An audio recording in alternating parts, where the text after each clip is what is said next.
Hi there. Welcome to another presentation of the Globe Sound Healing Conference. Now we have Richard Feather Anderson. Hi, Richard. Hi, David. Hey, welcome.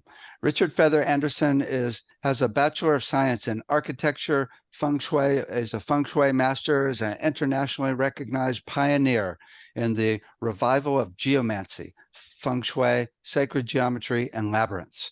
He continuously creates new environmental design applications for ancient earth wisdom and generously shares his knowledge with passion and humor. Cool, cool. That's famous for my giggle. Right.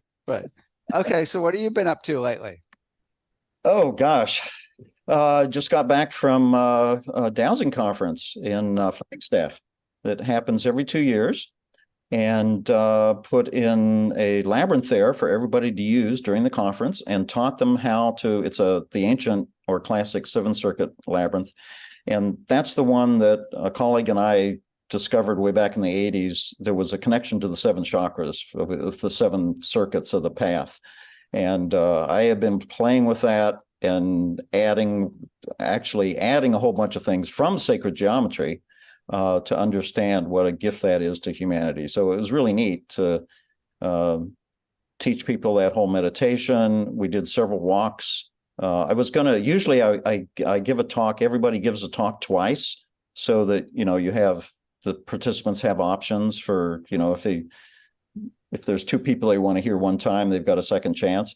And I decided this time, the second talk, I wanted to not do a talk and take them out to the labyrinth and have them experience that whole chakra meditation. And it was fabulous.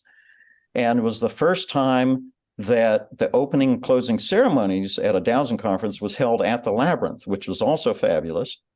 And I did an advanced school right before that of how to create the labyrinth, and taught a whole bunch of people the geomantic way of doing labyrinths, which is rather unusual because most labyrinth people just put them down as art objects.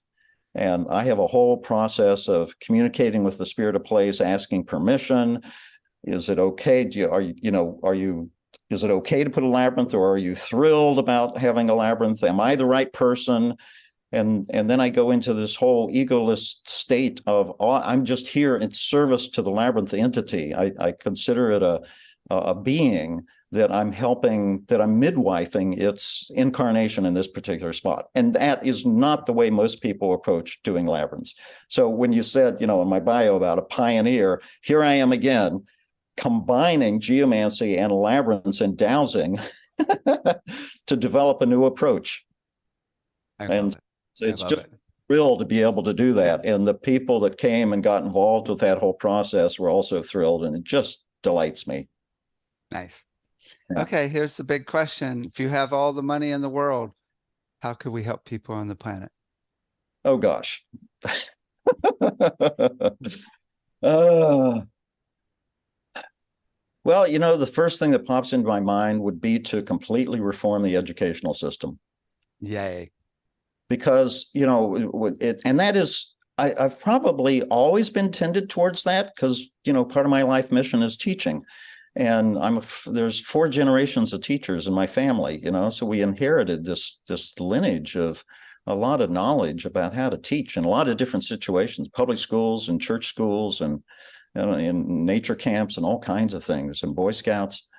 And but more and more, when I look at the mess the world is in and the chaos and, fill in the blank, however you're perceiving what's going on in the world right now, and all the, the anxiety that this is producing, I think I look at, I often ask what would be the 3 most important things to do.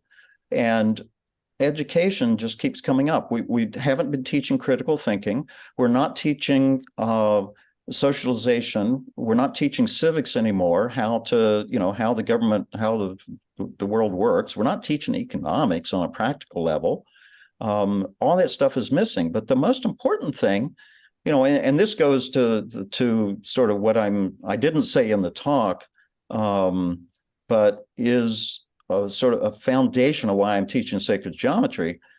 that in the ancient world, they considered it the foundation of education, that you were not, if you didn't, and we know this because at Plato's Academy, at the doorway was inscribed in the stone lintel above the portal, only those who know geometry may enter. And the reason for that is that they considered you weren't able to be educated if you didn't know sacred geometry. I mean, they just called it geometry. But I call it sacred geometry to distinguish it from high school geometry, which is a completely different thing. And their approach was, as your participants will hear it again in the slideshow in the talk. It's cosmology, philosophy, physics. It's the basis of the material world, but it's also the basis of society.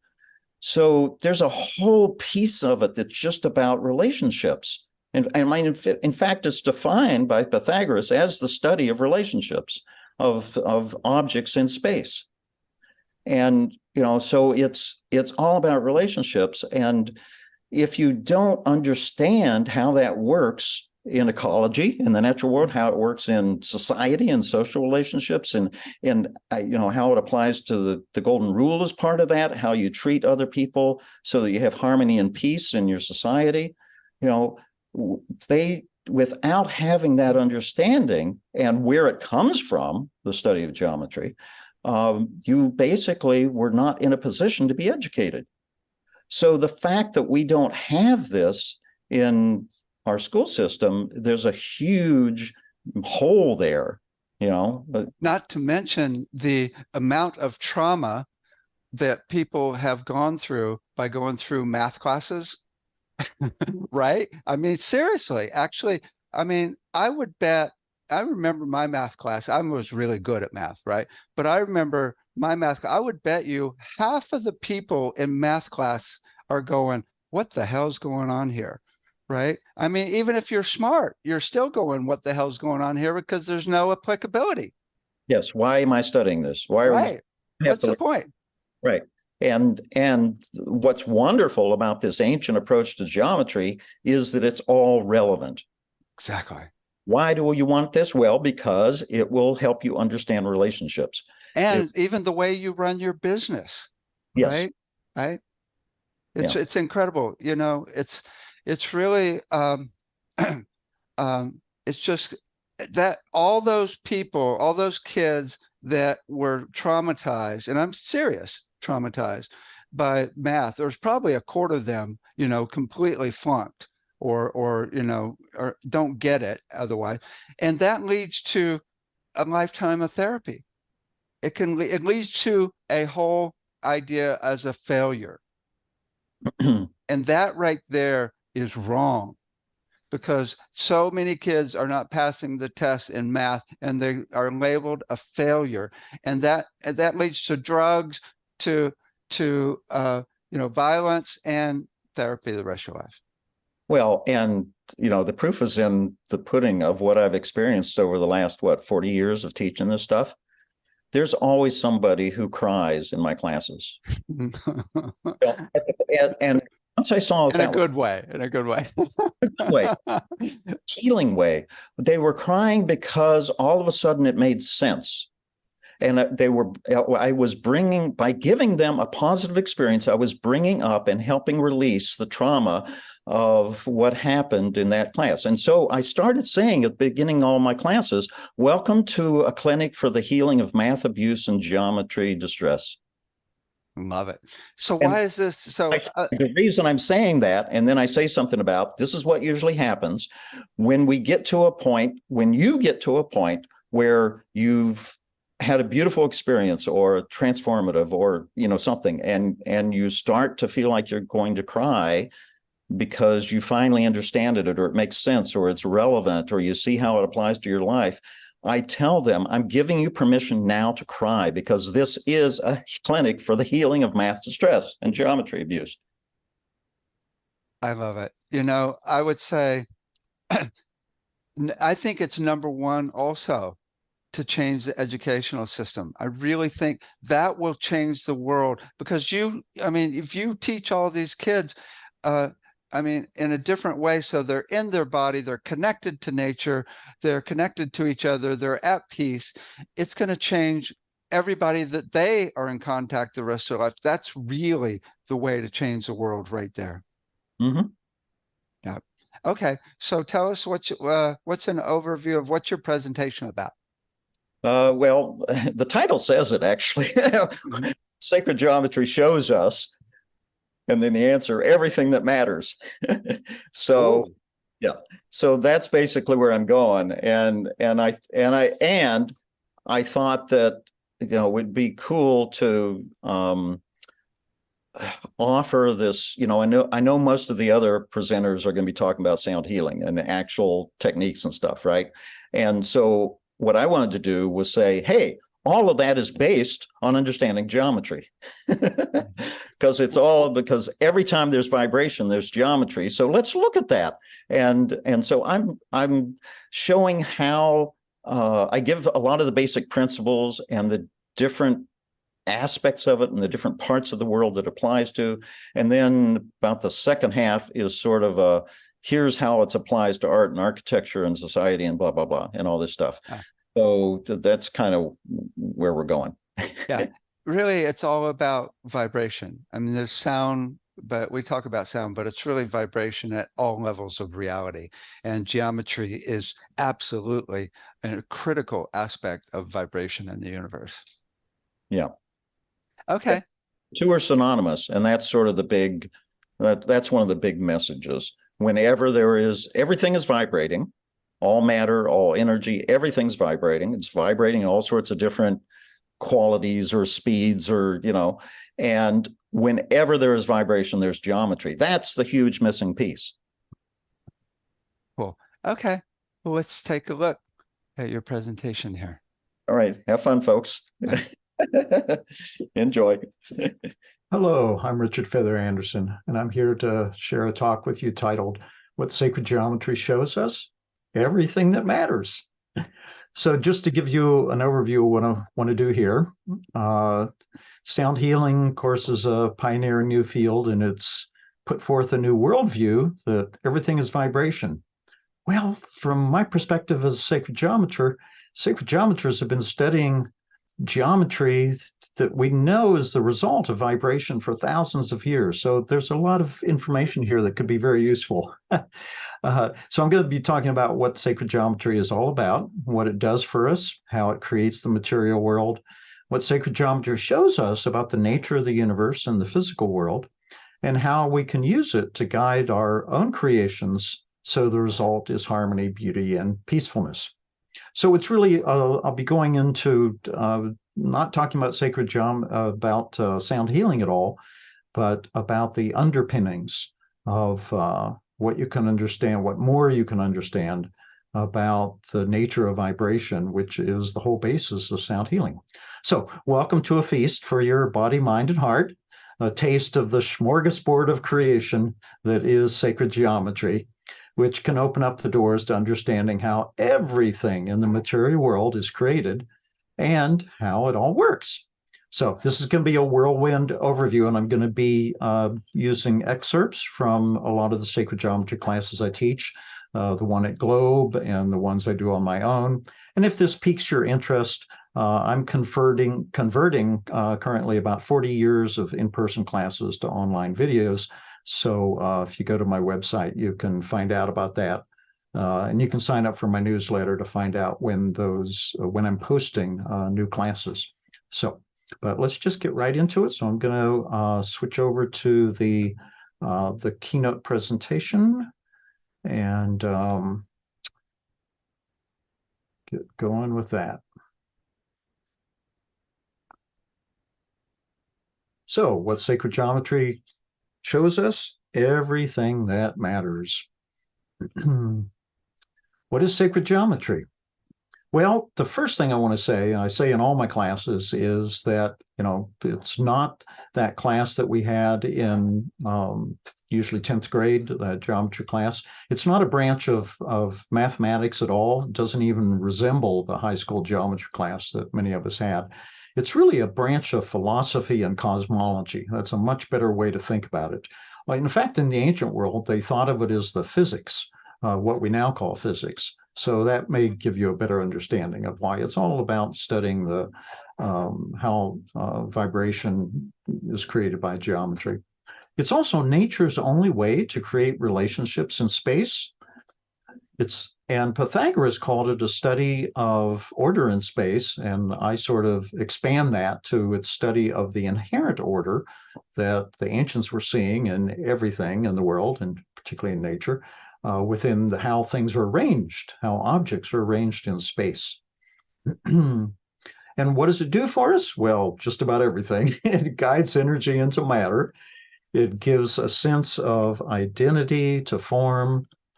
It creates harmony and coherence and gives us a way to proportion buildings using that understanding of how to create harmony and coherence so that we create buildings that keep humans in harmony with ourselves, with nature, and the cosmos. So let's just tick off some of those items and go right into the first one here of how geometry gives identity to form. So you may notice the spirals is a clockwise and counterclockwise spiral right there in that cactus. And here's another example of a succulent plant that you may know of as hens and chickens. And again, you see from the drawing that makes it a little easier to see the spirals going clockwise and counterclockwise, the double spirals that are in that. And what those spirals show us from the perspective of sacred geometry is what I call the geometry code of that particular succulent plant. So this particular one has 5 of these spiral arcs going in one direction and 8 in another. So the geometry code for this particular species of plant is a 5 to 8 ratio or relationship.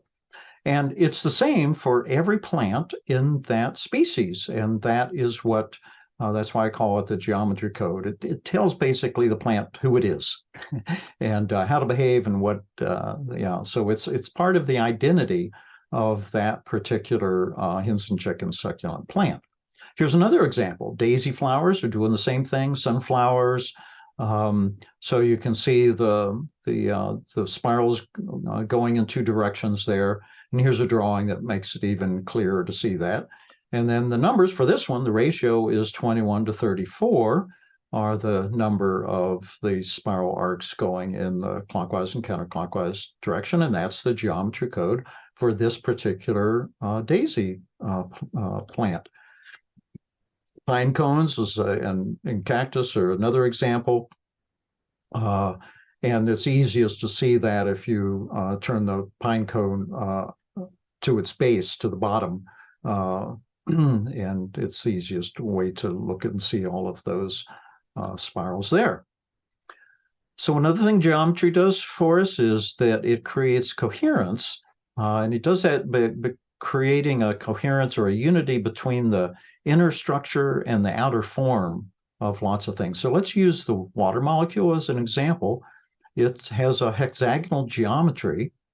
And so when water is in a situation where it's cold and it's freezing into frost crystals or into snowflakes, it forms the 6-pointed star that we're all familiar with from looking at those or seeing pictures of them.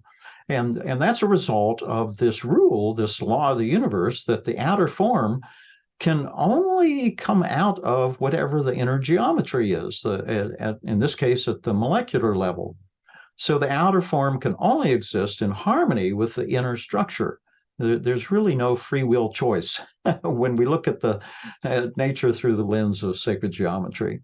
The geometry, by doing that, produces this unity or cohesiveness or coherence in between the inner essence, the molecular structure of the geometry of the water molecule, and the outer form of the snowflake or the frost crystal.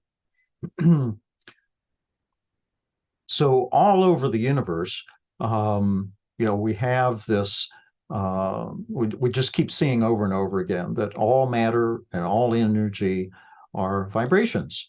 Our universe is an immense field of vibrations. And one example is planets are emitting radio frequencies that travel across space, and there's all sorts of other examples as well. On the micro level, it's showing up at the subatomic level, the geometry of various atoms and elements. All the waves and particles of matter have geometrical patterns or signatures, again, which I like to call the geometry code. So the molecules, the atoms, the elements, they vibrate at particular beats per second, particular types, particular rates of vibration. And the geometry pattern, here I'm showing the tungsten atom, is showing something about the essence of this particular type of matter. So again, I like to call it the geometry code. Another example of everything is vibrating. The sun's radiating magnetic waves at particular frequencies. They collide with the Earth's magnetic field. And that's what creates the beautiful displays of the aurora borealis. And I love this second picture, which most of us, if we're not astronauts, don't get a chance to see, of why it's called an aurora borealis. It's a crown. It's a circle above the polar region. So one of the main things that geometry does is that it guides energy into matter. And to understand that whole thing, we need to understand that whenever anything is vibrating, it's automatically, simultaneously creating a geometrical pattern. You can't have a vibration without having geometry. So that's really the underlying message of this presentation. So let's look at, you're probably familiar with the Chladni plates, that Ernst Chladni came up with a way of showing just that, how all matter is vibrating, whether we're talking about energy or light or sound or electricity or this steel plate, that he would set into vibration by strumming it with a violin bow and cover the plate with sand or other very light powders that can be agitated by the plate once it gets into starts vibrating, starts resonating from the violin bows strumming on it, and the sand the vibration is sort of making the sand jump up and down off of the plate, and it doesn't like that, and it finds the still places and goes and rests there. Oh, and then that what that reveals is the geometrical nature of that particular material, because you get these nodal lines showing up where the still spots where the sand comes to rest shows us the inner geometry of that. And same sort of thing can be demonstrated, happens also in liquids, and that's the whole science of cymatics that Hans Jenny developed at the suggestion of Rudolf Steiner, is one of his teachers.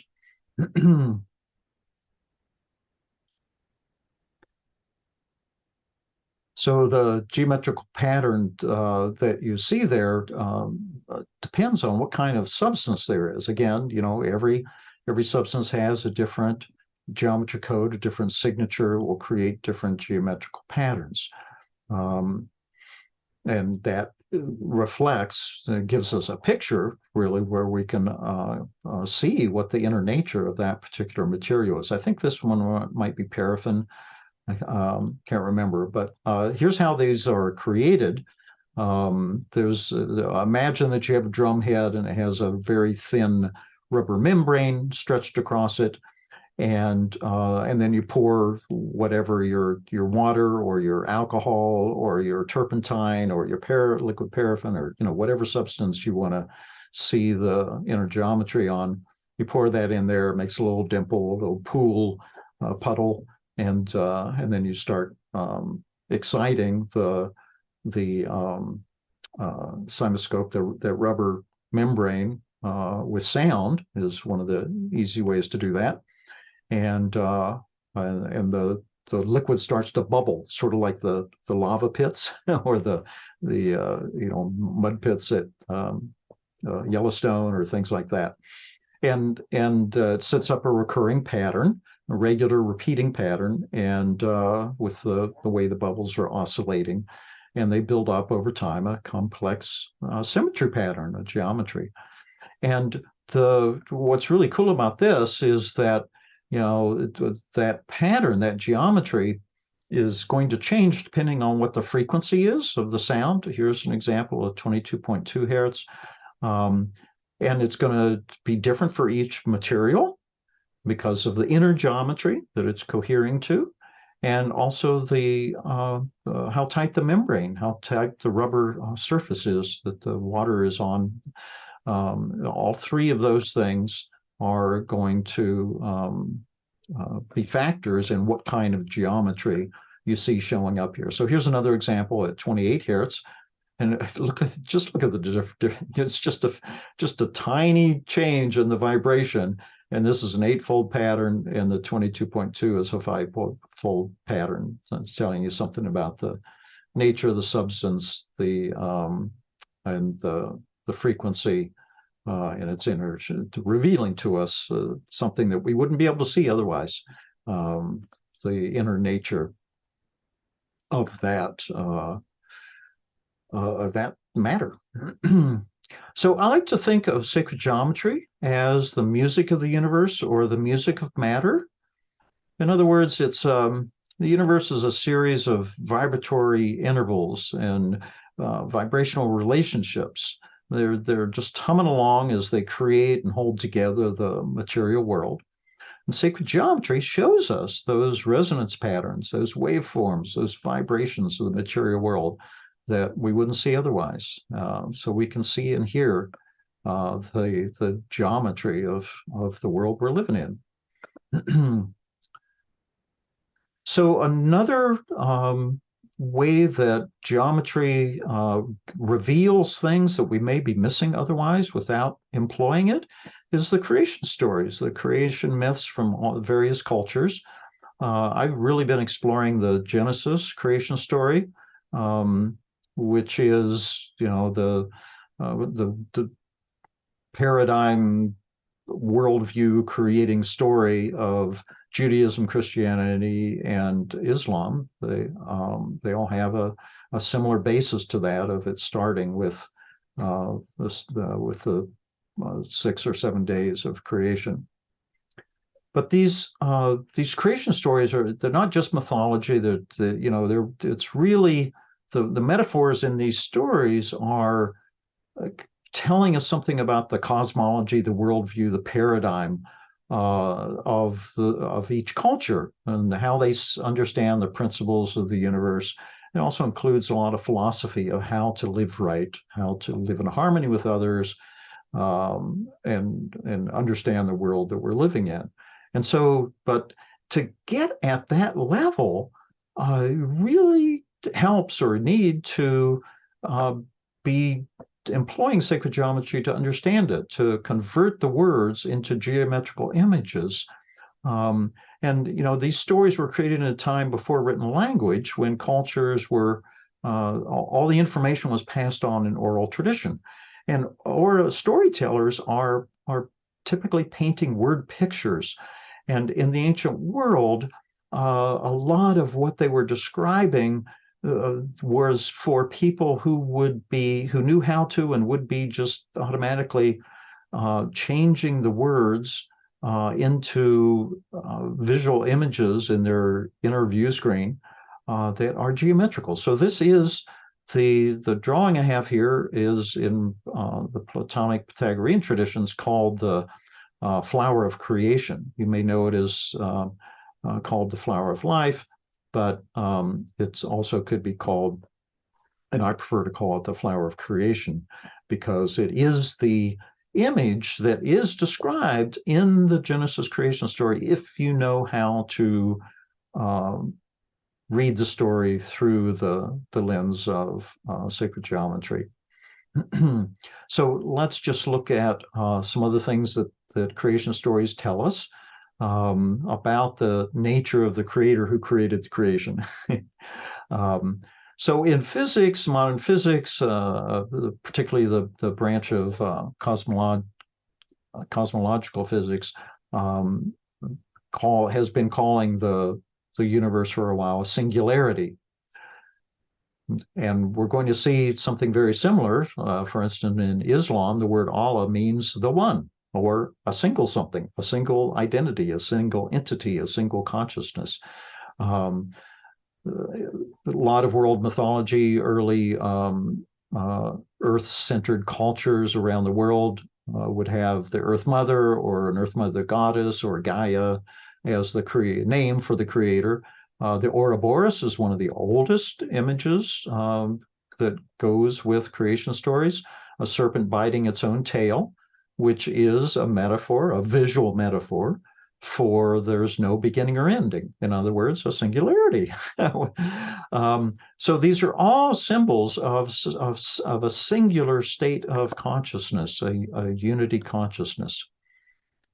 And when all there is a singularity, one of the things is that this is telling us is there's nothing else. So if we represent this one or this singularity by a circle, it can help us understand that if all there is a single circle, there is no other. There are not other circles.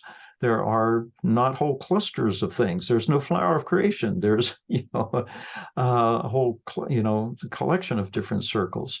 It's just a single serpent biting its own tail because there's no other tails to bite. So you get the idea. So thoughts of other in these stories have to be thoughts in the mind of the one because there is no other.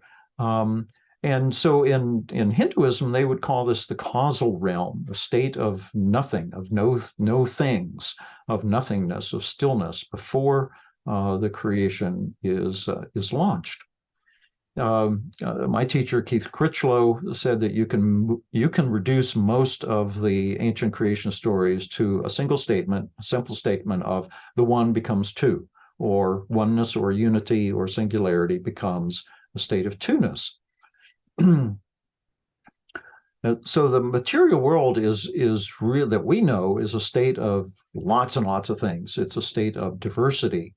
And to manifest what the creation stories are, when you are really saying, is that in order to make that material world possible, to create it, to manifest it, requires a transition from that state of singularity, where there's nothing else, into a state of two-ness, or into a state of polarity, or lots and lots of things, or diversity. Now, it's really interesting when the other thing I've been doing playing with creation stories is to, particularly in the Genesis story, is to go to what Hebrew speakers tell me is really there, and sort of get rid of the various mistranslations that have come along over time. And so one of those, when you read Genesis in English and it says God created, in the beginning God created the world, that's not what it says in the Hebrew. And a very significant piece of that is that the word that God translated as God in Hebrew is Elohim. Now that is very curious, because it is the word for one or singularity, like Allah or Elah. I forget exactly what the Hebrew word is, but what's in the chapter 1 of Genesis is Elohim, which is the plural form of the word for one. Well, that's quite an interesting paradox. And I prefer to translate that as the one in the all, or the one in the many, to say it's a singularity that has within it everything that's possible, has all the diversity that is possible within it. Oh, and the image I have there, which helps us understand that, you have one circle which divides itself or expands or reflects itself out into a second circle. And once you have that, in that overlapping space of the vesicapiscus, it's called the vesicapiscus, that lens shaped, you can put another circle inside of that. And it shows you that's giving the radius to be able to put two circles inside of the one circle, and that you may recognize from Asian cultures as the Tai Chi 2, or what we call the yin yang symbol. And that is another way of understanding how one can be two at the same time. How there are two smaller circles inside of the bigger circle, expressing that diversity and plurality and everything that's there.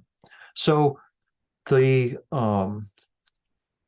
next thing that comes in that story is that the one has the ability to subdivide itself, and now this subdivide, that's a geometrical term. See, so I'm pulling out of looking at the story from the perspective of sacred geometry to pull out extra meaning here. When the one becomes two, automatically, and when one circle called the source circle is duplicates itself by another circle that moves on, that has its center on the circumference of the first one. And that's the rule for creating sacred geometry drawings, by the way. If all you have is the one and there's nothing else, you can't create a circle somewhere else, except on the from the circumference of, or the boundary or the limits of that first circle. So that's called the reflected circle, and it automatically, when the one circle subdivides itself into or duplicates it into a second circle of the same size, the same identity, this lens-shaped or viscous area is created automatically. It's not 1, 2, and then 3. It's 1, 2 simultaneously. The third shape or space is created as a result of dividing itself into one. Now that viscous shape in the ancient Greek world was referred to as the mother of form. And the reason for that is that within that shape, that lens shape of the viscous, it holds all of the ratios for all the vibrations, for all the different geometries and forms that we have in this physical world.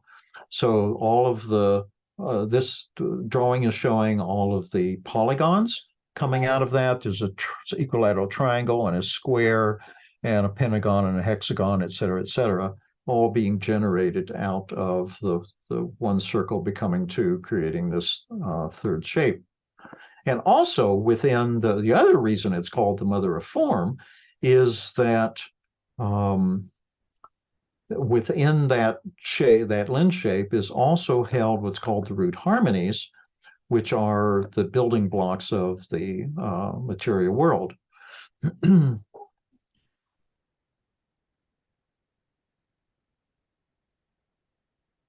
And the so this is a drawing that just shows the root harmonies inside of that. But let's just do a little primer here on what I'm talking about. The root harmonies, if you're not familiar with them, are the set of relationships that exist, and it starts off with a square shape, and the relationship of the root 2 is the relationship between the length of the side of the square, any of them, they're all the same, to the diagonal of that square. So the diagonal line, of course, is a little bit longer than the side of the square, and the precise way of saying that, according to the Pythagorean theorem, is square root of 2, which is about 1.4141, to give you an idea, just a little bit less than 1.5. Okay, so if you take that diagonal of the square and you, with a compass, swing it down out of the square and extend the base of the square, you get to a rectangle now, whose long side is square root of 2 and short side is 1. And then there's a diagonal, of course, that's inside of that root 2 rectangle. And using the Pythagorean theorem, you find out that that distance is square root of 3. So you can extend that out and expand to a square root of 3 rectangle. And inside of it is a root 4 rectangle. And you can expand that to get a root 4 rectangle, which you can see here is what we call a double square in sacred geometry. It's there's a square sitting right there side by side with our original square. So that square root of 4 is 2 mathematically, is actually shows a rectangle that's twice as long as it is wide. And that relates to music and sound healing as well, because that is the way of depicting the octave, which we'll come back to that later and show some other ways of showing the musical intervals geometrically. So, so there's the whole set of root harmonies, and the way we talk about them is that the root 2 begets the root 3 or gives birth to the root 4 to the root 5, 6, 7, et cetera, et cetera. And there they all are again being generated inside of the vesicapiscus, and they have that little place where that if you were to make this into a lyre, you know, take a string and go from the point up here to the opposite point down here, you would get a length as well. But anyway, those are, and you get a length across here. Here's a root 2 rectangle that's 1/2 of the size of the one that you get when you expand it out to here and get that one. Anyway, a lot of information in there, just to say that this vesicapiscus shape is pretty phenomenal, pretty important. And it really, when you convert the words of the story into the word pictures, into the geometry, you start to see the deeper level of what they're talking about. So so that all actually takes place because of correcting another mistranslation. The word day is not in the Genesis story. In the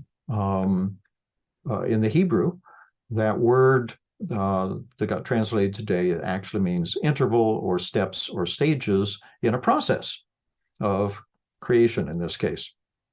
And in the world of geometry, whenever you hear the word interval, or in the ancient world where geometry is the basis of understanding the nature and the physical world, people knew that. So if you were hearing to the storyteller telling this in oral tradition, the world was created in 6 stages, with a 7th stage of rest or return. You would automatically be imagining this flower of creation, which is created from a circle subdividing itself into 6 intervals. And here is and the other thing that is shown here, when you subdivide that and subdivide it by putting walking. Well, let me go to the next image here. Here's a way to understand the idea of interval. The space between, in sacred geometry, the interval is a space between the 2 adjacent points, like that, on a circle. And to divide the circle into 6 intervals, as the story says, you use the radius. It's the same, the radius of any circle you can walk it around the original circle 6 times to come right back to where you were before. And so it subdivides that circumference or boundary of the circle into 6 intervals or segments, equal segments. And it creates what's called a symmetry pattern, a 6-fold symmetry pattern in geometry language. And so this reveals a deeper understanding at a deeper level understanding the cosmic principles that are being described here as what's necessary in order to manifest a material world.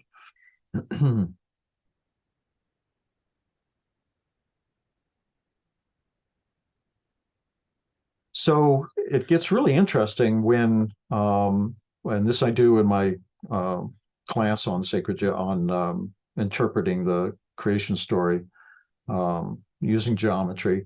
when I'm just going to show a couple examples here to show you, maybe get you excited about how neat it is to explore this story this way through this lens. So in the first stage, which we've all read as the first day, basically the one circle becomes two circles. The source circle reflects itself out. You move from singularity to polarity, and the viscous is created, and so it sets the stage for everything to get come into a material form. The movement from singularity to polarity is required. The one must become two-ness. We must move from singularity where there is no other into having others to set the stage for materializing into motion.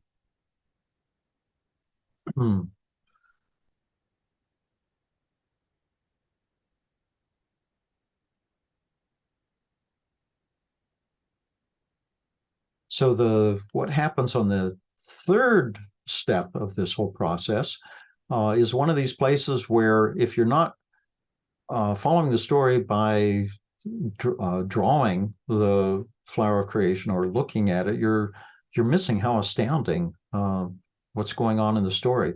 So on the third stage is when the first shape, it's another vesica, but a very little skinny one. And in geometry language, we refer to that as a petal or a seed. And what the text is saying at this point is, and God said, let the earth bring forth vegetation, the herb yielding seed after its kind, in other words, according to its own nature, according to its geometry code, what is within it, at the molecular level or whatever. So the identity is condensed into a seed that's holding all of its geometry code or genetic code. And there we have that. This is the first time in the drawing of the we get up to a third circle, and that's the first time that you see this little geometry shape that's called the seed appear. That's pretty cool. And then when we get to the fifth stage, there's another one I really like. That's where we have 4 of these little seeds or petal shapes showing up. And the text is saying, and God said, let the waters bring forth swarms of living creatures, and let waterfowl, fly above the earth in the open firmament of the heaven. And I've put in translations for what these words mean in Hebrew. The living creatures is ideas, and the firmament is principles, laws of the universe, laws of physics, laws of nature. Firmament of the heaven, in bringing this into a spiritual understanding. And God blessed it all, and saying, may it be fruitful and multiply. In other words, following the genetic code to create other beings in its own kind. And the other symbol that you may be seeing here also is looks like the trident of Neptune. And this stage of the development is talking about the waters that bring forth these different creatures.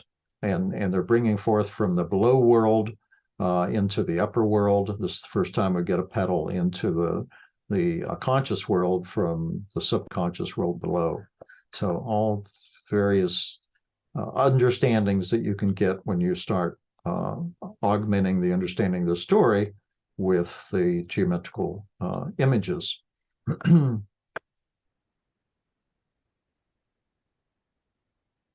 So what else does sacred geometry tell us about the creation process?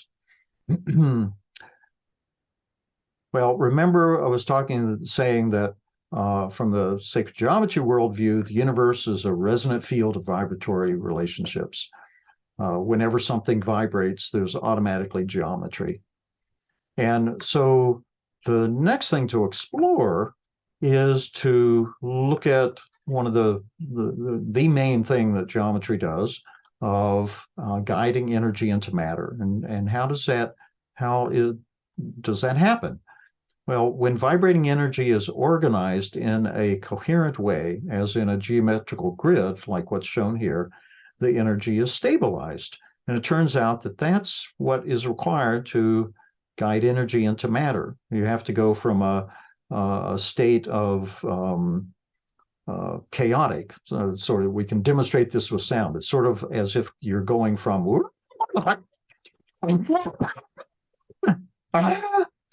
all sorts of sound and going into a state of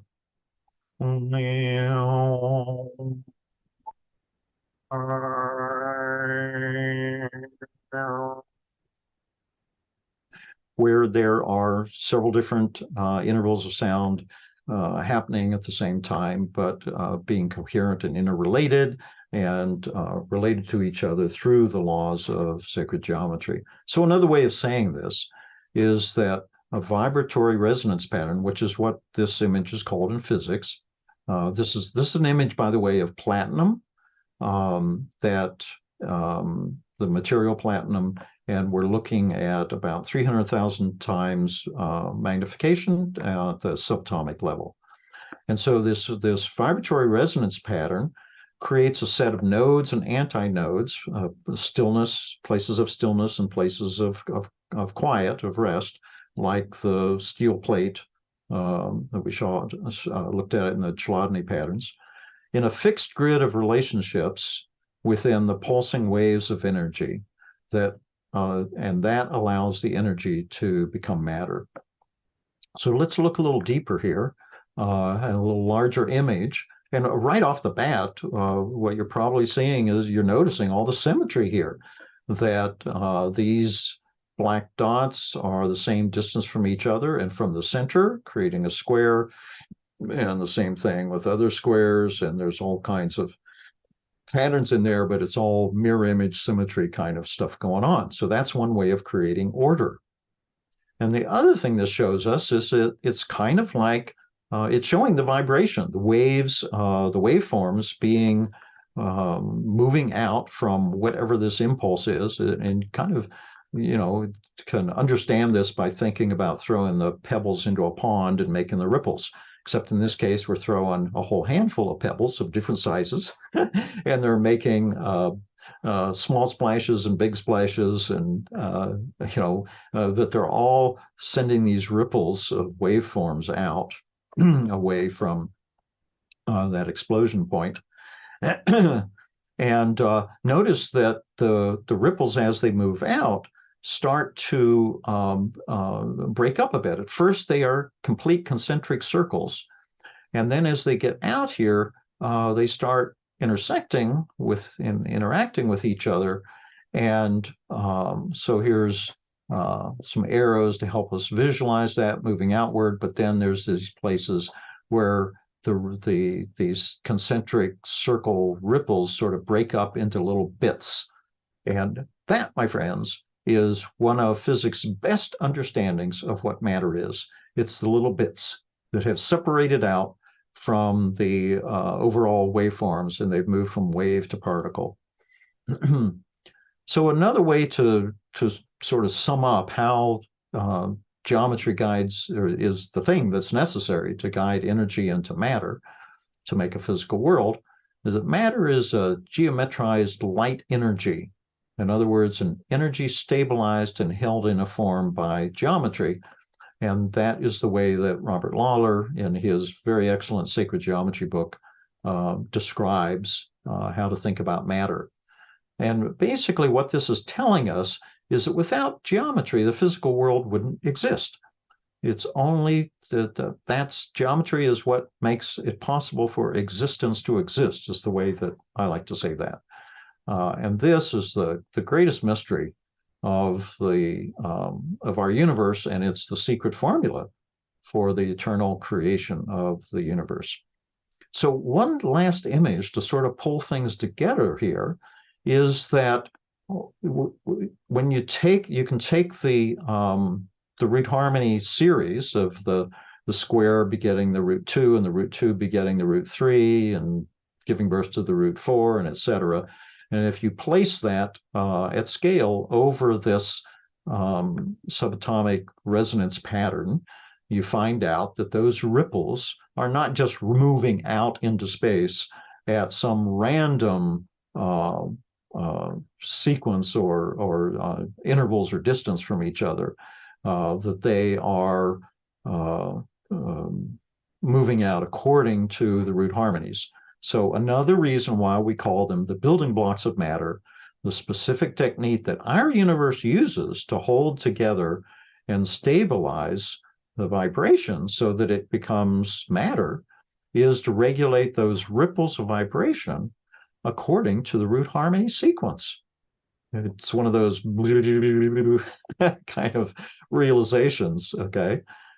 So being in harmony is actually the original natural state of matter. It's how the material universe got started, is that those ripples of vibrations are in perfect, harmonious, vibrational relationships to each other according to the root harmonies. So may we be as wise enough to abide by this principle.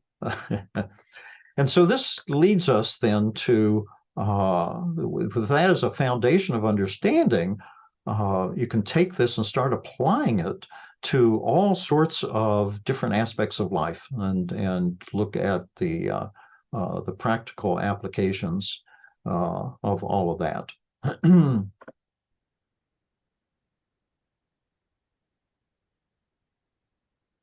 So the kind of the way to think about how to apply sacred geometry wisdom is to really to understand, why it's important, understand how important the root harmonies really are, and using them to guide our creation of art and architecture, or anything really, gives us a way to create beautiful art in which all the parts are in harmony with each other and the whole, and in harmony with the universe and the whole foundation, or the whole inception, the beginning, how this material world was created. And so that's why we get things like Goethe saying that architecture is frozen music. I like to think of it as resonant architecture. To create environments that, and this gives us a way to create environments that feel better to live in and bring us into harmony with ourselves and with the and with nature and with the order of the universe. So one of the main ways of doing this is actually one of the simplest possible ways of doing it, is to the understanding that we can generate all the possible harmonious relationships of space and sound and matter and energy by understanding one of the main rules of our universe, that everything is generated by dividing the circle or the sphere, the unity, the singularity, the beginning point, by the numbers 2, 3, and 5 and their multiples. And that creates all the geometrical shapes. So here's circle divided by 2 and 4 to create the square, by 3 and 6 to create equilateral triangles, Star of David, by circle divided by 5 to create pentagons, and 5-pointed and 10-pointed stars. So it generates this process of dividing the circle or sphere by 2, 3, and 5 and its multiples, generates the root harmony ratios, the essential relationships for polygons and polyhedra, and even the basis of the atomic table. Each column is a different one of these geometrical relationships in the table of elements. And for practical application, it provides geometrical relationships and proportional systems to create beauty in all of our art and architecture. And so let's look at some examples here from Islamic patterning, creating mosaic patterns, or what's called the space-filling grids in Islamic art. They're all regulated by the root harmonies. And so here's an example. Here's the root 2 principle that creates the square polygon, gives us the number 4 and 8. And here's an example of beautiful geometrical art patterns And in Islamic art, those are said to represent the order in time and space, relates to the four directions. Here's an example from the Root 3 grid, produces the equilateral triangle and the hexagon, the vesicapiscus, the flower of creation, 12-fold symmetry patterns. That's all coming out of the Root 3 grid in that particular geometry. And is in Islamic art said to represent stages in the creative process or the natural division of whole systems. So it gives you what that does is gives you ideas of what purpose or intention you could express by using the 6 or 12-fold symmetry patterns.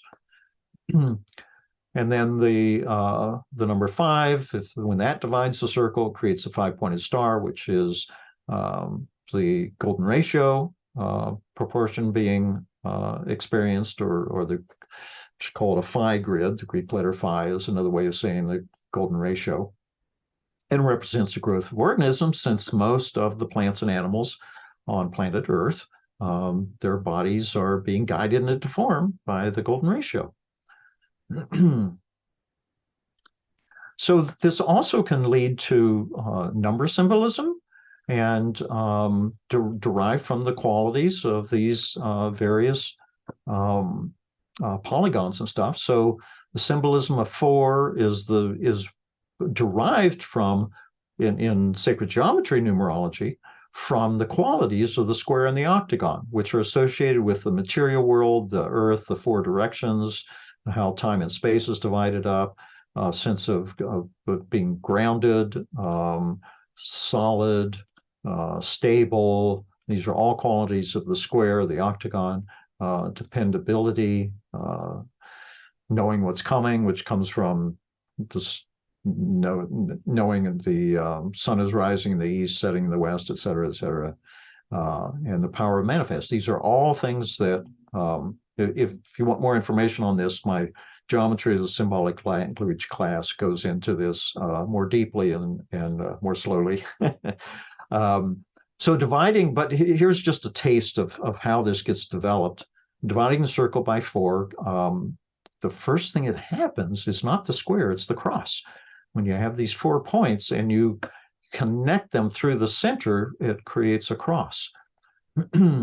And then the ends of those cross, you can connect those and create the square.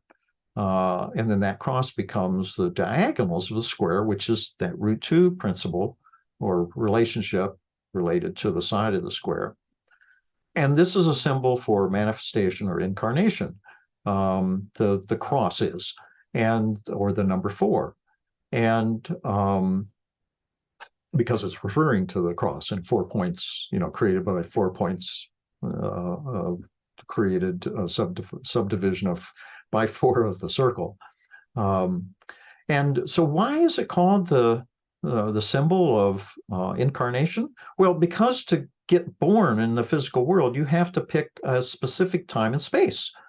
And the cross basically is X marks the spot. It's saying I'm intending to to incarnate, to come into form at this time and this place.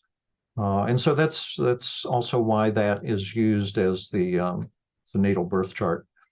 So another way to think of this, of nature as a crossing instead of the mathematical multiplication of a number, to think of it geometrically as a crossing of equal vertical and horizontal lines, which makes a tangible surface.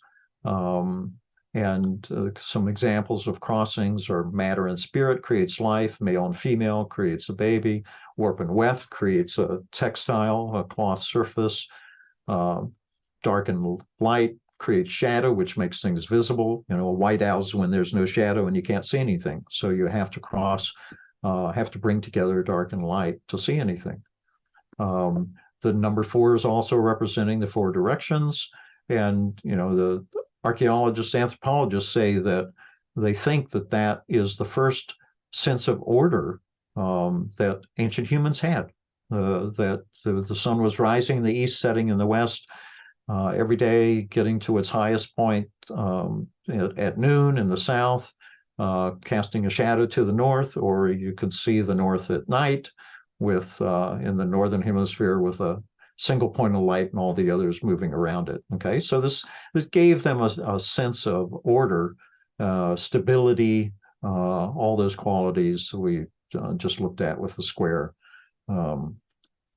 So going on with the number 3, that comes out of understanding the essence of a triangle, which is an expression of harmony and ease and the mediation of polar opposites. It's the most stable form, why we use it for roof trusses and bridges. And then the nature of 5 comes from the circle divided into 5 and creating the pentagon and the 5-pointed star. And that 5-pointed star, every time the lines of that star pattern cross each other, they subdivide themselves into more expressions of the golden ratio. So I call this figure a perfectly tuned symphony of nothing but golden ratio relationships. And that's why the Pythagoreans used it as a symbol for perfected humanity. And Plato used it as a symbol. Actually, he used the three-dimensional form of it, the dodecahedron, as a symbol of the cosmos. So basically what I'm saying is that, and here's some more qualities of the number 5, which are coming in this system from just observing the qualities of the polygon. And this pentagonal shape is also associated with Venus because the Venus retrograde pattern seen from outer space moves around planet Earth and creates a 5-pointed star as well. So now we have the goddess of love and beauty associated with the number 5. And in astrology, actually, we could go through all the numbers this way, but if you're born with planets in sort of 5 evenly spaced spots in the sky, you're called a master integrator, et cetera, et cetera. So that's a little insight into how you can think about numbers and numerology, which can play into all sorts of things. You help with creating all kinds of things in the world, art and architecture. And all right, so let's move on to something a little closer to sound healing, which is thinking of music as geometrical ratios in motion. And again, geometry can help us understand a lot of the theoretical concepts in relationships of different sounds, different vibrations, frequencies in music. So the plucked strings vibrating with this image produced by a stroboscope, you can see that the string is vibrating over its entire length, but also over half its length. And that's why when you put your finger on a guitar string and get that little ping that's an octave higher, already you can bring that out because it's already there. So this gives us a way, geometry gives us a way to see these intervals that we're hearing in music. And the same principle that we have in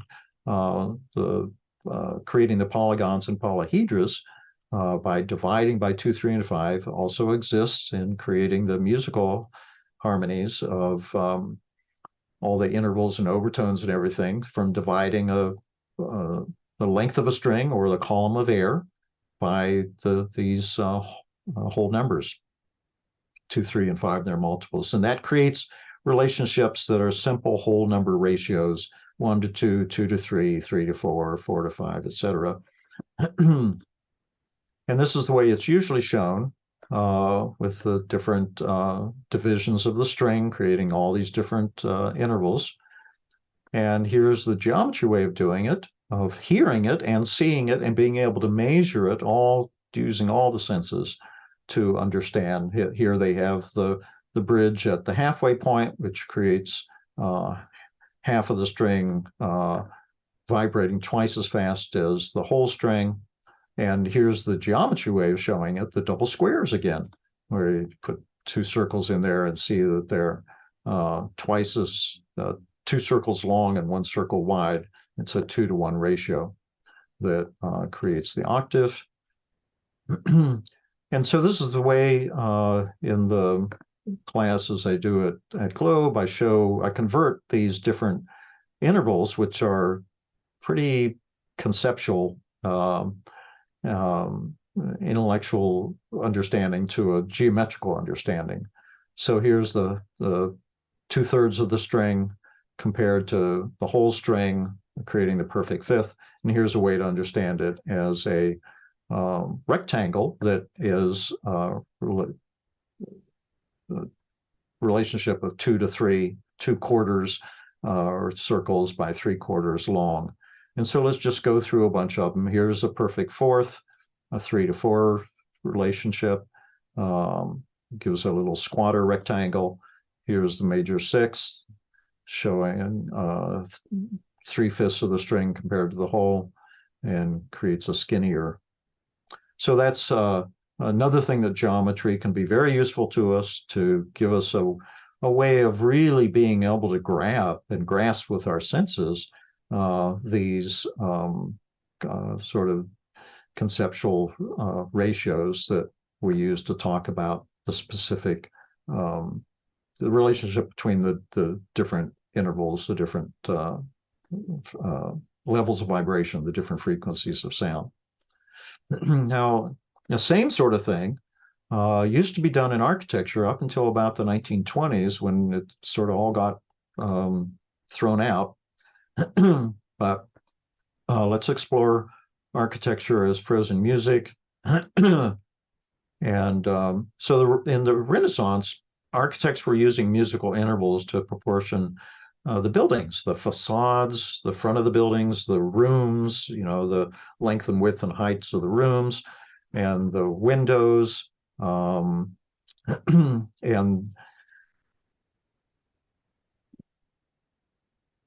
this is all based on the fact that both the musical harmonics and the spatial geometrical harmonics are based on the division of the 1 by 2, 3, and 5.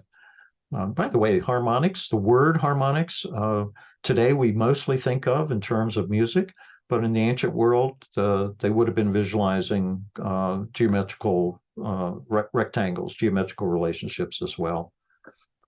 So musical theory was applied to architecture to create harmonious compositions. And here's an example from Claude Bragdon's Frozen Fountain book, where he's showing various different windows, and that are all musical intervals, octaves, and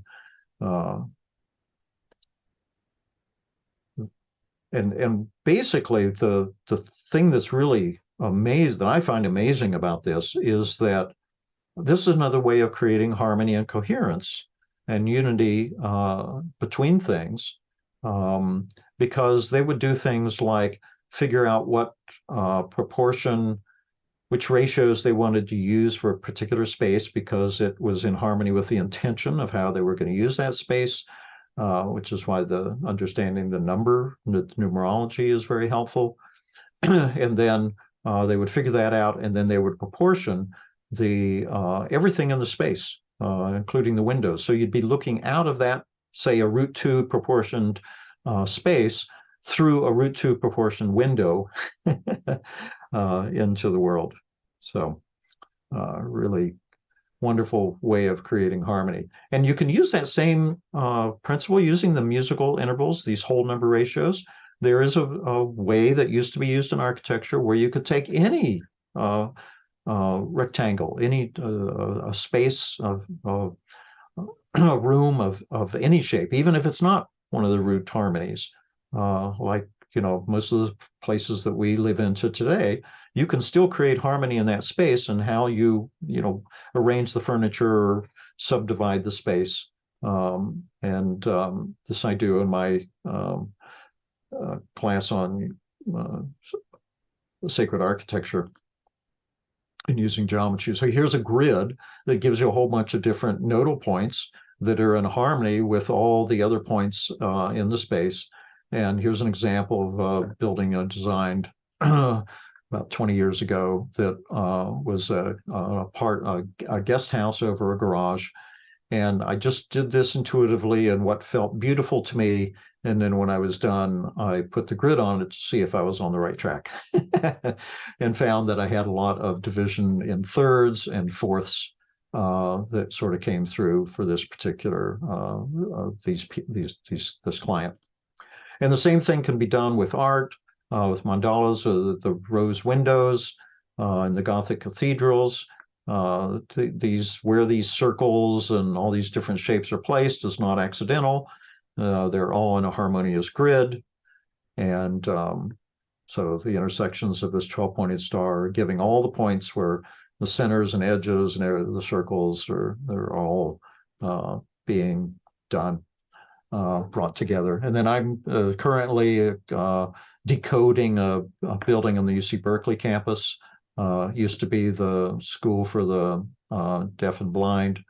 And this is a root 2 rectangle subdivided into, because the root 2 naturally subdivides itself harmoniously into a rectangle 1/2 its size. The root 2 divides into 2, the root 3 divides into 3, the root 4 divides into 4. That's the formula for harmony and beauty. And that's basically what this building is doing. So really, really cool. And now another place where music and architecture sort of come together is that there used to be these set of principles, the law of 1, 2, 3, 4, etc. And so the law of 1 was having coherence between the different shapes, so that you have these similar sort of designs, golden ratio proportioning, the triangular roofs at the same, you got the rectangle and the triangles and all these different forms repeated over and over again to create coherence. The law of consonants, you may recognize here that we're using musical language here because the ancient world saw no difference between principles of beauty and architecture and music. So sounding with, being in resonance with consonants could be done in architecture by repeating motifs at different sizes, different scales. These conical roof shapes at the same angles sort of help all these different parts resonate together and feel like they're all part of the same building. Here's the Gothic arches being 2 of them or 3 of them being put inside of a larger one. That's another example of sort of variation on the theme we have in music applied to architecture. The law of 3 is really, really important. 3 elements vertically as well as horizontally is a way to create an order and beauty with the buildings. And then another way that this was applied, and this is my last example, to sort of bring it into the human world as well. The Greeks may have been the first to apply the golden ratio of geometry land to human affairs in terms of the golden ratio. So in geometry and architecture and art, we treat all the different elements or parts of a work of art, of a design, so that they're in harmony with each other. And the golden ratio, the golden rule of treating other people the way you want them to treat you is that same principle basically being applied now to the world of human relationships. And Plato's Republic, by the way, is a utopian vision based on sacred geometry. Okay, so hopefully this little fast smorgasbord ride, whirlwind ride through geometry, piqued your interest, and hopefully the universe will never look the same, and that you'll have some insight and inspiration to start looking, using sacred geometry to understand everything in the material world on a deeper level. And I always like to give you outlets for going further. If this is exciting you or inspiring you, you can go to my website, which is just my name, richardfeatheranderson.com, and sign up on the mail list so I can give you notices about when these pre-recorded online classes are made available. I'm just starting to work on this, and there are a bunch of videos there on lots of other subjects already available. Okay, so that's just a drop in the vast pond of sacred geometry. And that's it for me. All righty. Thank you for your attention. Wow, Richard. I mean, oh my God, it's like such an expansive view in an hour of the whole universe. It's like, bing, right? Oh my God. So That took a lot of work. I've never given a talk that or taken on the goal of doing one that was that broad and trying to do it in an hour. Woof. yeah, it's really cool because I don't think anybody's ever heard of root harmonies or hardly knows what it is, right? And it's such a critical aspect, right? But Mhm. I want to kind of begin with why this is all important. And I can give you my take on it. Yes, please. Okay. So it's interesting. You know, I've got in my book a hierarchy of vibration where I look at frequencies, a bunch of frequencies, which is oneness to two-ness, right? And then the relationship between frequencies, which is musical interval relationship, and then musical flow, where you add time and change things over time. And that's the basis of all music. And I've expanded that into the whole of all vibration, including geometry. So I think of geometry as the frequency. See what you think about this, because I'm just making it up. Okay, I got the circle, which is the frequency. A bunch of circles make all of the geometries in the universe, which are the timbre, which is a combination of frequencies. The relationship of two geometries can be two geometry relationships or the sides within the geometry, or the relationship of the root harmonies to each other. And then if you start moving geometries in space, which nature does a lot, and or even spinning them, you now get a whole nother level. But then there's a fifth level of adding energy and intention. So through all five of those levels, what I've learned is what's all that matters for us is peace at all levels. Hmm. Because peace is good for you physically, mentally, emotionally, spiritually. It's a portal to other dimensions where you're one with the universe. It's even, where you're the most creative. So I think of peace at the frequency level as a stable vibrating frequency versus a chaotic frequency. So instead of, it's more like a sine wave. At the timbre level, the most warmest sound is a chord where the harmonics in the chord are a beautiful chord of the harmonics itself in the sound, right? So it's like a warm sound would be like a harp, although dissonant sounds can be good for breaking up things. Generally, we think of the warm sounds as the one that create the most peace. And then in the musical interval relationship, musical intervals such as the musical fifth or the octave, those create the most harmony, or a chord that it creates a beautiful chord versus a dissonant chord. And then at the music level and at the energy level, it's all about flow, smooth flow without blockages. And those are five levels of peace in the hierarchy of vibration. So when I look at geometry, especially sacred geometry, and see the patterns behind it, I completely think of those harmonies or symmetry. Symmetry is probably the number one. Symmetry creates peace. There's something about it that creates peace and harmony by even looking at it.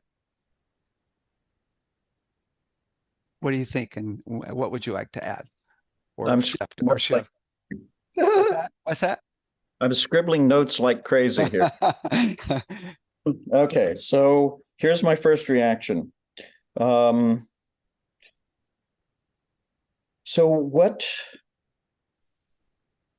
me preface what I'm going to say, because it gets back to basically the theme of the talk. Why does it matter? Why does sacred geometry matter? And so I'm going to give another illustration of that by answering this, or responding to your idea here. So I'm thinking, well, what does sacred geometry tell me about peace at a deeper level? What is below peace? Okay. And that's basically where sacred geometry always has me going. I actually I don't think I've ever taught this at the school, because it's more, I know it from my architecture practice and design, and I'm really having fun right now decoding a bunch of buildings in the Bay Area, and sort of getting back into that in a more consistent level. And basically what you're doing is I'm looking at a building. There was that one picture in the show, in the slides, of UC Berkeley Kerr campus, the old blind to deaf school. And I think it was designed by one person and built all at one time.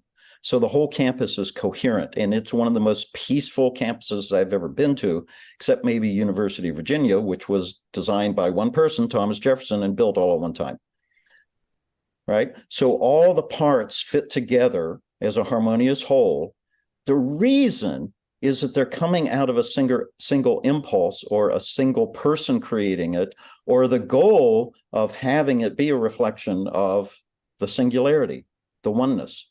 Okay, so what creates from a sacred geometry perspective, and the missing, I should not leave this out, the root harmonies, the musical harmonies, all that stuff comes out of division of the one, of the circle or the sphere, or the column of air, or the string, right? So you're taking a unit, a single something, a singularity, and you are dividing it by numbers 2, 3, and 5, and you're getting all these different relationships out of it. And so we're always going back to the source, the singularity. And geometry tells us that the source is a singularity, it's a oneness. And so the word I would add to your statement, that what matters is peace at all levels. It's you get most creative in it, et cetera, et cetera. And it comes from having a stable vibrating frequency. I would add the word coherent, because that's what happens when everything relates back to a single source. So the rose windows in the Gothic cathedrals, I had an image up there, thankfully, in this show that had the circle divided into 12 parts, and then a 12-pointed star thing weaving through all of that, and it gave you all the points for the little circles and the big circle at the center, and everything. Nothing is an accident. It's all coherently related. Everything's related to everybody else in harmony, and by the root harmonies, just not random relationships. It's the relationships that makes matter, that holds matter together. And so those relationships, it used to be taboo to design anything without using those relationships, because you would be out of tune with the universe. So that's all about coherence. I think of coherence as peace, really, because that's the feeling you get from it, right?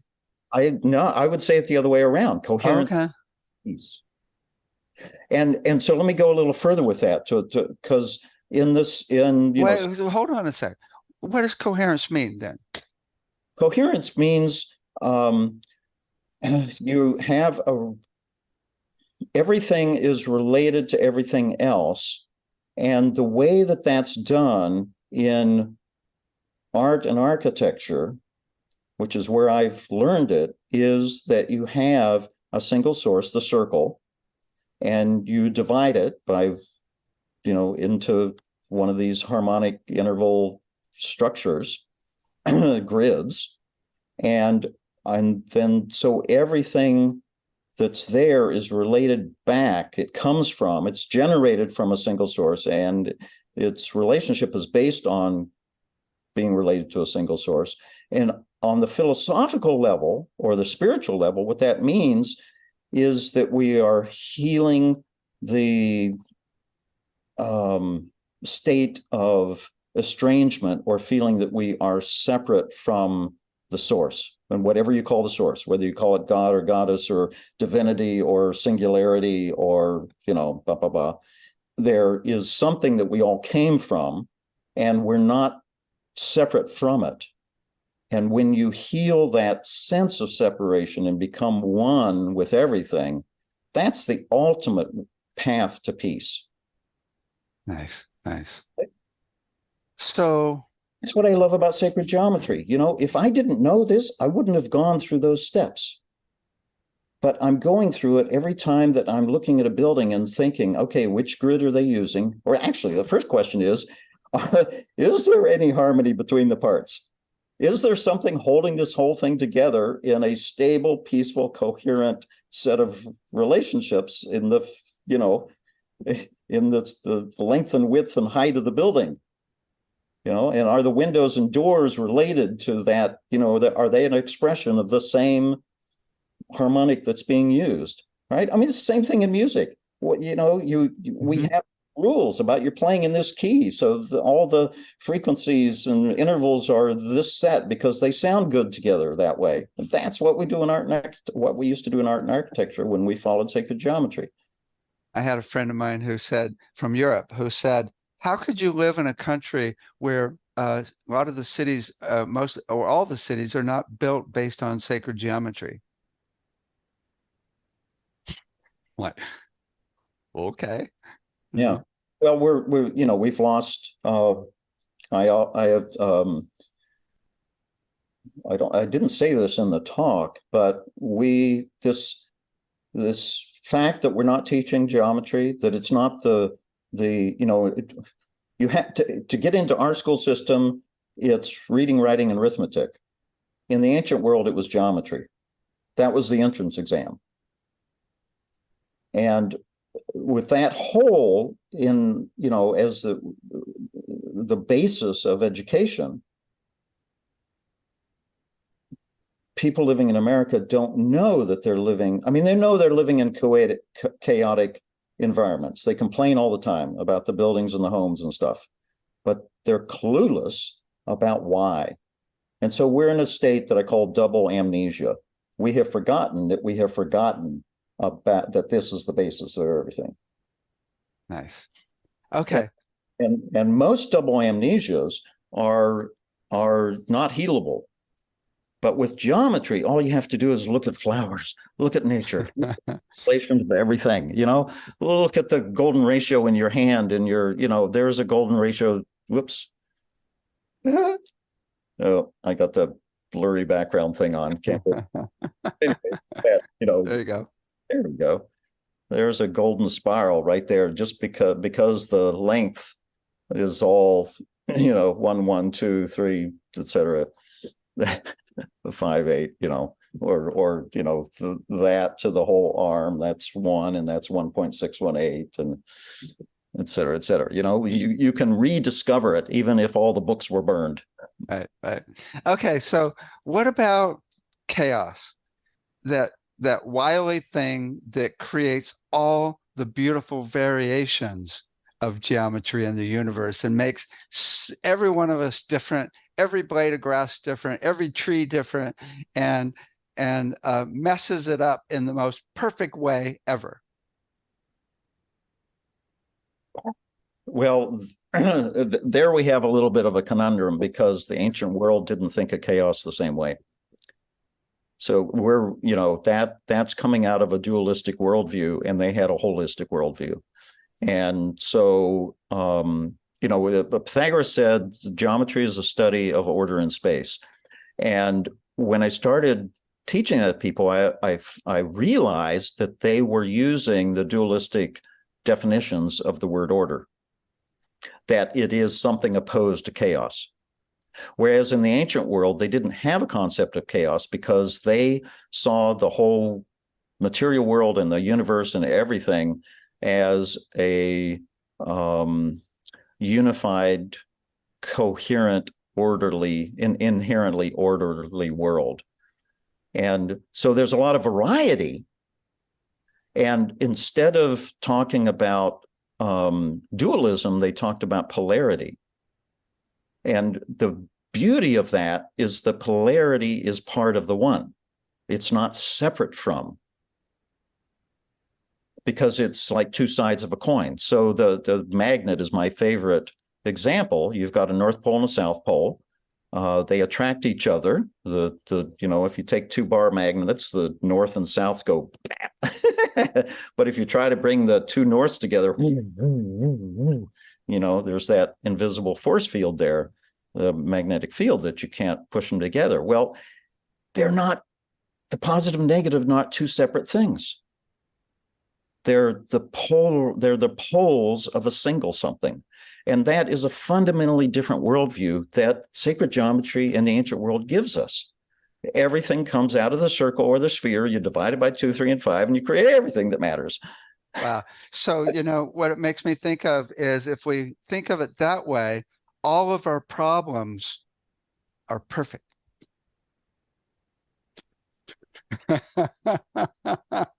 Because those are the chaos, right? It's all perfect as part of, well, you can see it as growth, or it's perfect in the system. Yes, it is. It is in the ancient world, it would be seen as an expression of the creativity of the one. Nice. And that's what, in the, I'm working on putting my many decades of interest in the Genesis creation story, interpreting it through geometry. And I don't know how many sessions are going to be in this class, but it's going to be a lot to cover everything. And the beauty of that, telling that story with the geometry, with the mandala, the flower creation, is that you get that first circle, it divides into a second circle, and right there, right off the bat, the one becomes two, or singularity becomes polarity, and then automatically threeness, or the Trinity or the Triad, is created. It's not a separate step. And that's a little clue that all you had to do was come out of a state of oneness into a state of plurality, of diversity, and for everything to be created. And so there is, that holistic worldview doesn't go around judging things as orderly, examples of order and chaos. It goes saying, oh, that is another manifestation of the oneness. So, I'm looking at mapping out the musical interval relationships of every one of the 70 trillion cells with an electron microscope. And every single part of the body, and mapping out the musical interval relationships. And I've talked to people, and we're thinking that it's going to be octaves, a musical fifth, and a musical third, mostly, or unison, which is the exact same, because those are the main intervals that come up in the harmonic series. And I assume that all the geometries would be totally harmonious in a healthy person, or in the template of perfection for that human. So, because I'm thinking, once we find that template of perfection of musical interval relationships, because it's different from person to person as far as the frequencies, but the relationships are going to be the same. Right. Right. So we find that template of relationship perfection, we can resonate people into perfect health and get rid of all disease in the world. That's all. Wait a minute. I hear a message coming from Pythagoras. Yeah. He said that, oh God. Oh, come in again. Yeah. You can learn everything you need to know by observing nature. That was one of them. But what was the one? Oh, Complete harmony. oh, darn it. Say what you said before. Trigger it Oh, again. complete harmony. We find the musical interval relationships for the template of perfection in the body. He said proportion is divine and measurement is mundane. I love it. I love it. So It's interesting. the relationship part, okay? So Relationship of the intervals is divine because it comes out of the singularity dividing itself into 2, 3, and 5. wow, that's really cool because, often people go, what's the frequency of a circle? Well, there's no frequency. You have to assign it. You have to assign an edge or something, a frequency. And then from there, you can look at the relationship to that. But you have to start with some assignment because it's technically not a frequency. It's technically a circle, right? Or if you've got a square, it's like, what is the frequency of the square? Well, you have to, or triangle, I should say, isosceles triangle. Well, you have to assign one side to a frequency before you can find the other relationship to that frequency, that first frequency. It's an assignment. It's not is. Oh, I can't wait to hear what you're going to say now. Yeah. It's this is what's so gorgeous. I mean, we're really digging into why we need to go back to sacred geometry because it's every time we're coming back around to a different worldview.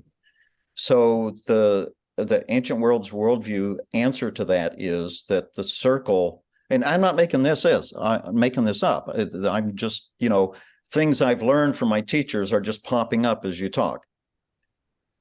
We say that the circle is the source, the circle or the sphere, whether we're talking visualizing it 2 or 3 dimensionally, but they're very clear that the circle is the source of everything, and that's why in the Genesis creation story and in other stories, you start with a circle and then you subdivide it into the second one that's on it, that has its center on the circumference. And but that first one is conceptualized or regarded as the source of everything. So I would change what you said to not that the circle doesn't have a frequency, it has the potential for all frequencies, and you get to choose which one to pull out of it. That's the perspective of the ancient world. I love it. And that's why, I don't want to get too far into that Genesis story because without showing the images, people won't be able to follow it. But it's basically saying that the beginning, the first chapter of Genesis is not the material world at all. It's all happening in the mind of the one, in the mind of the source, the creator. And so everything that's happening there are principles. It's the law of physics, the laws of nature being thought up and established as principles first, because you can't. And I did say this in the talk, so this will go back to that. I think I said in there that you can't have an apple fall out of a tree if the principle of gravity the law of gravity hasn't been created yet. Okay. And that's what sacred geometry is. It's working at that. It works at that level of figuring out those laws, those relationships between everything, how everything works. And all of that has to be set up first for the apple to fall, for us to hear sound, to see light, to, all that stuff. So it wasn't light being created. It was the idea of light being created on what the Hindus call the causal realm before creation. So this is what the creator has to do before the creator creates the creation. He has to create foundation for it. And that's what the word firmament means. It doesn't mean firm dirt or something. In Hebrew, it means firm ideas, principles. It's like I end up here, and maybe it's a good place to end, is it commonly happens when I am listening to sacred geometry talks. It's like I feel like I've finally connected to the mind of God and how God creates the universe. Mhm. He's using geometry as the building blocks, or she, or oneness, or whatever. It's Actually, the Hebrew word, it's there if you're careful. So many people miss this. It's right there in, I don't know, maybe the second sentence or something of Genesis. The pronoun is they. It's right there. It's the one and the all. It's and I said this in the talk. The Elohim is the word that we mistranslated as God, and it's the plural of the word for a singularity, a oneness. How can you have the plural of a singularity? Well, that's the way that's the paradigm, that's the worldview. There is a oneness, a singularity, which has within its mind or consciousness or something, it has the ability of all potential. Well, right. You want to end with the Om? Tell us about the Om and end with it. Okay. So this is one of my favorite ways to come into peace and to apply the law of three out of sacred geometry. Plato said nothing exists till three. And there are a gazillion ways to understand that and apply it and stuff. But so that's another story. we'll just apply the story here. It basically, I'll just leave it at that. They have an understanding that 1, 2, 3, jump. Takes 3 steps for anything to manifest. So when I studied yoga in my 20s, both traditions that Yogananda's and Satchidananda's Integral Yoga Institute, they were teaching Om. They didn't chant the way a lot of us in the West do. It was a 3-syllable thing. And the AUM is the way it's spelled. And each of those is a separate syllable. So it's Om, 3 distinct syllables. So there's how much time do you want to spend on this? Oh, we're really almost out of time. Okay. So there's a lot you could say about how to really get it. But what I love about the 3-syllable is that every time I share it with people, they say, oh my goodness, that is so much more effective. And effective at what? What the Om is supposed to do is bring you into that state of being centered and focused and calm, peaceful, right? Back to tying it into what we've been talking about. And so the ah sound is sort of, most people, I asked the students in the class, where do you experience the sound? And the ah is out here. I call it a mask of sound. It's out sort of in front of you. And then you make that by basically sighing. Ah, right? But you make you drop your jaw as relaxed as you can and make it open as much as possible. So the difference between a really different sound, much more effective. And then the next sound, the O, you get your lips into a circle and sort of a sphere in shape, the inside of your mouth is a sphere, and that makes a really different sound. So the difference between oh, really wonderful.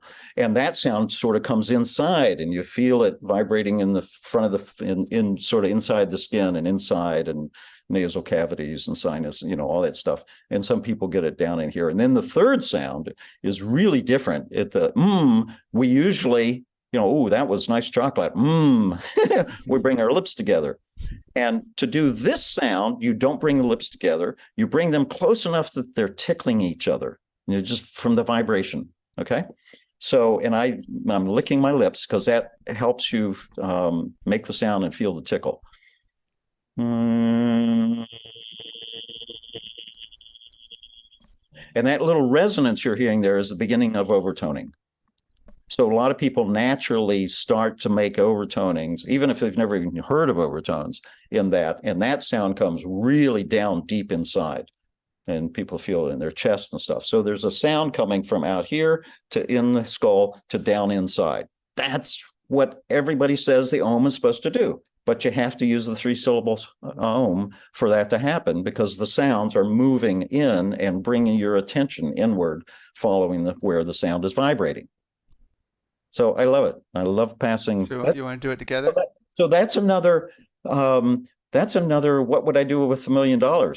Oh. Teach everybody the 3 syllable ohm. Life.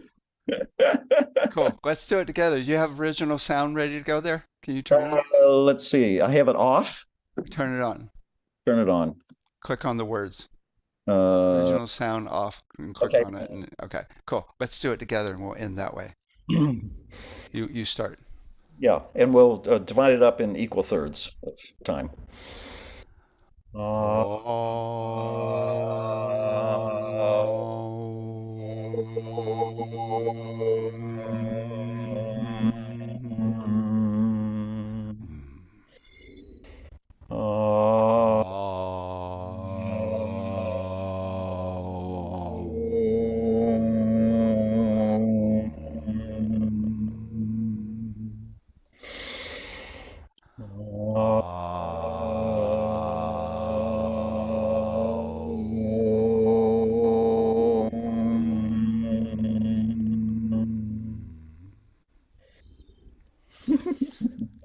It's always a pleasure.